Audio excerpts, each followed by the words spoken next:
Est-ce qu'il faudrait pas faire une loi pour se prévaloir de ce genre de situation où tu dis officiellement qu'il ne peut y avoir qu'un être humain qui peut être élu en France? En Albanie, ce petit pays du sud des Balkans, où un ministre généré par intelligence artificielle est entré au gouvernement. En vrai, c'est terrible, mais j'entends le fait qu'on mette une intelligence artificielle à la tête de ce truc-là, là, parce que du coup, t'es sûr qu'elle va pas favoriser quelqu'un plutôt qu'un autre, mais la vérité, c'est qu'en fait, une intelligence artificielle, ce ne sont pas des personnes, en fait. C'est dingue de devoir le rappeler, mais c'est pas des personnes pensantes. Je trouve que c'est ne pas comprendre comment l'intelligence artificielle fonctionne, parce qu'aujourd'hui, j'imagine que c'est plutôt une intelligence artificielle générative, et en fait, les IA, aujourd'hui, elles vont toujours dans ton sens. Enfin, c'est juste un robot qui génère du texte, en fait. Donc bon, je sais pas comment elle fonctionne, mais je trouve ça très étrange. Est-ce qu'il faudrait pas faire une loi pour se prévaloir de ce genre de situation où tu dis officiellement qu'il ne peut y avoir qu'un être humain qui peut être élu en France? Peut-être qu'on devrait faire passer une loi au sein de l'Union Européenne pour le coup là. En fait, ce qui est gênant, c'est qu'ils pourraient juste dire on a développé un outil, c'est avec cet outil-là qu'on va travailler aujourd'hui sur ces affaires-là, point barre.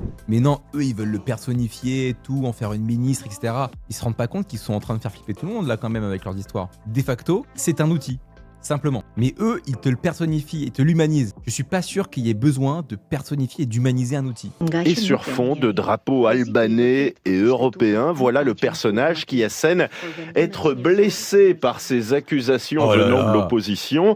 Le fonctionnement du truc, ça crée du flou. Parce que tu peux être sûr que ça, c'est un membre du gouvernement qui lui a écrit un texte et il lui dit vas-y, on met ça dans un générateur de voix et on lui fait dire ça. Du coup, il y a quelqu'un qui est derrière en fait. C'est pas elle qui a décidé de faire ça. Qu'il y a des gens derrière ce truc-là. C'est pas une IA toute seule qui choisit de répondre aux actualités, etc. Ça marche pas comme ça en fait. Ça joue pour moi sur l'incompréhension de comment fonctionnent les intelligences artificielles aujourd'hui. C'est chaud, je trouve. Il y a des gens qui pensent carrément qu'un jour, et peut-être que les États-Unis sont proches de ça en vrai de vrai, des gens qui pensent qu'en fait ils vont créer des IA qui vont en fait être l'outil pour piloter l'État. Et derrière, ce que les gens pourraient faire, c'est en fait quand un nouveau président est élu, il rentre entre guillemets son programme dans l'IA, et en fait l'IA l'aide à développer le programme entre guillemets. Il y a des gens qui pensent qu'on va arriver à là où en fait il y aura bientôt des IA présidentielles, et ça ressemble un petit peu à ça. Du coup là, on est un peu dans un délire de ce genre. Et la question qui se pose, c'est qui sont derrière ces IA, comment ça fonctionne vraiment, etc. Est-ce qu'il y a des équipes? Bref, c'est quand même bien chelou cette histoire.